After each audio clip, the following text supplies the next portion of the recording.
In today's video, I'm going to teach you how to move a picture anywhere in Google Docs. Whether you're creating a report, designing a flyer, or simply trying to make your document more visually appealing, knowing how to seamlessly integrate images with your text is essential. So let's dive right in and explore how you can expertly manage images in Google Docs. First things first, we need to get a picture into our Google document. At the top of your Google Docs interface, you'll find the Insert option. Clicking on this will reveal a menu where you'll see the Image option. Now, Google Docs provides a variety of ways to add images. You can search the web, upload directly from your computer, choose from your Google Drive, Google Photos, use a camera, or even input an image via a URL. For this tutorial, I'm going to select Upload from Computer because the image I want to use is already saved on my device. Once I click on Upload from Computer, I'll navigate through my files, select the image I want by clicking on it, and then click Open.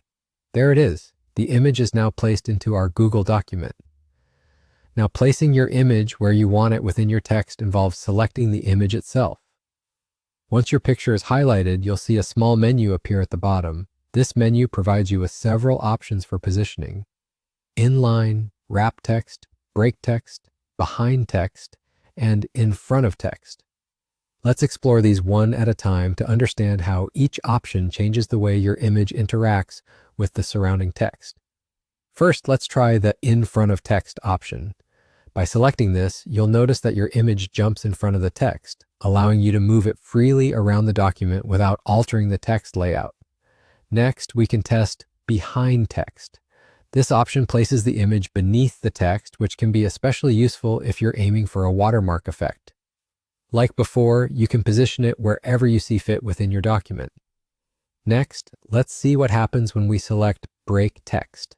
This option essentially treats your image as a barrier, slicing through paragraphs and creating distinct sections. It's useful to create clear separations within your document. Now we have the wrap text feature. When you select this, the text drapes itself around the image, offering a pleasing and tidy look. Lastly, there's inline, which makes your image behave like a regular text element, staying fixed within the line of text where it was placed. And there you have it.